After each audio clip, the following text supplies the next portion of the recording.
Did you know that no matter how loud I shout, "Whoa, Nelly," my car will not stop, but the horse-drawn buggy will? G'day, and welcome to Amish Roots. Thank you for joining me. As I have said before, learning new things is a challenge for me, so the thought of driving a car was no different. Having spent half my life traveling in a horse and buggy, the idea that I could smoothly transition to steering an automobile put fear into my heart, as it should have also done to those who decided that they were brave enough to teach me. When I decided to leave the Amish church, I knew that one of my biggest hurdles was going to be getting my license. To that point in my life, I had never driven a vehicle with a steering wheel. No farm tractors, golf carts, go-karts, or even a lawn tractor. Not a one.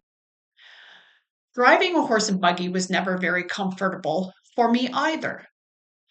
Thankfully, I didn't have to do it very often because that was usually left to my dad or my brothers.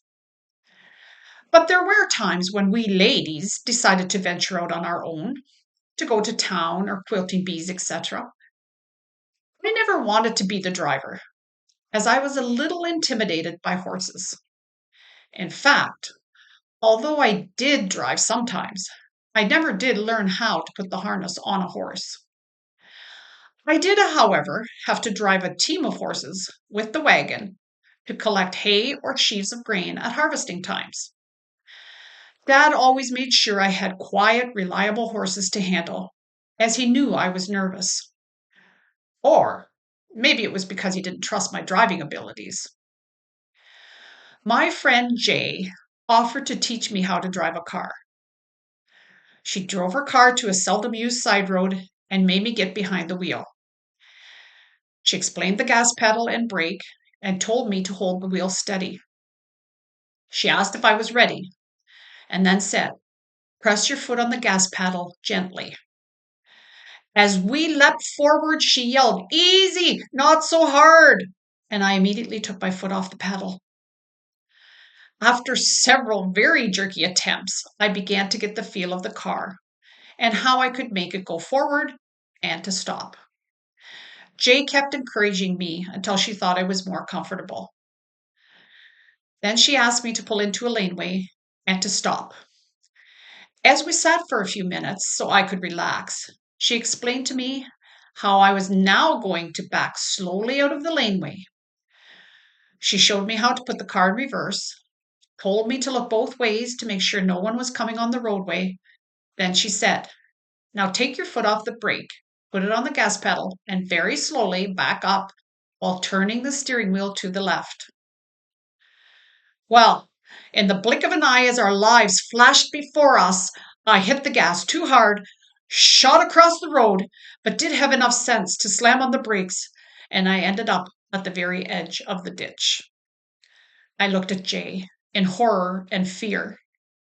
She calmly put the car in park and said, "I think that's enough for today."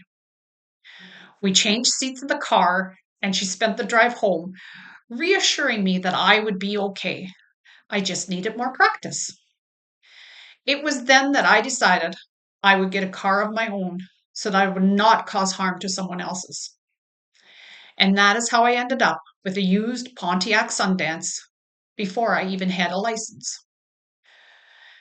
There were so many times that I thought I would never learn how to drive, but with encouragement from my friends and their courage in sitting with me in the car, I did get my beginner's license on the first try. I think I was that great when I took the test, but perhaps the reason I passed was because the trainer did not want to experience a ride in a car with me ever again.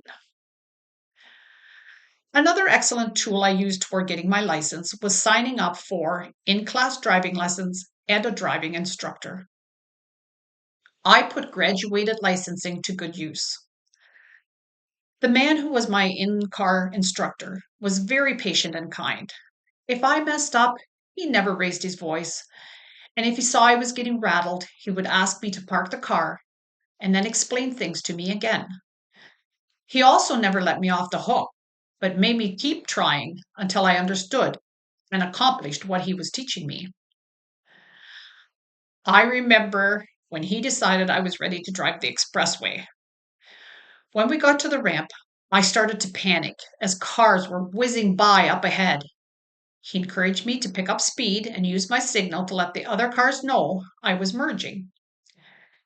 Even though my heart was racing faster than we were driving, I managed to get on the expressway without causing an accident. I was so happy I had done it and immediately relaxed, only for him to tell me to keep my foot on the gas to keep up with traffic. It felt like I was flying down the highway, much too fast for my liking. When he let me exit the expressway, he had me pull over and said I had done well. I was so relieved until he said, "Let's do it again." The year leading up to getting my full license, I always had to have a licensed driver with me. I remember one day, one of my friends and her brother came to pick me up, and they said I had to drive. It was a blustery winter day, and I felt uncomfortable getting behind the wheel of an unfamiliar car. They insisted, saying I had to learn how to drive in winter conditions. There were drifts on my side of the road, but when I expressed concern about this, their advice was just gun it, just so that the car could make it through. It wasn't a busy road, so I was always moving toward the middle of the road to avoid the snow. Just as I saw a big drift looming ahead, there was also a car coming toward us on the other side of the road. My friends started shouting, "Gun it! Gun it!" I knew I could not move over because of the approaching car, so I did the very thing they told me not to do. I slowed down as I hit the drift, and I got stuck. The other driver stopped to help us, and we were once again on our way. But my winter driving lesson was over for that day. The day I went for my G2 or full license, my friend D went with me, and we were having trouble finding the building where I needed to go. When I pulled in a driveway to turn around, I bumped a car that was parked there. D told the owners what had happened, and since there was no damage, we carried on. But I was half an hour late getting to my driving test. I was so upset about bumping the car and not being able to find the place where I was to do my test. But they decided to let me take the test anyway, and I failed. I then had to wait 3 months before I could try again. Actually, this might have been a blessing because it gave me more practice time, and I did pass on the second test. Many years have passed since I got my driver's license, and I am enjoying the freedom that driving a car has given me. However, it hasn't always been a smooth ride. I have had one car accident because I missed a sharp curve in the road during a nighttime voyage and I hit a culvert. I have had 2 speeding tickets, both times because I didn't slow down enough entering a town. And 3 times I have been in the ditch because I haven't quite mastered major snow drifts when winter driving. I still prefer not to drive on 4-lane highways, but can do it in a pinch. And merging from on ramps into traffic still causes my heart to speed up to match my car's movement, but I feel comfortable doing it. I will never be the best driver out there, but I also know I'm not the worst because I've driven with some of them. Oh, yes, I should clarify my earlier statement. Although shouting, "Whoa, Nellie," will never ever stop a car, it might not always stop a horse and buggy either. For that, you probably need to pull back on the reins and preferably call the horse by its own name. Thanks for listening. Mach's gut, and see you next week.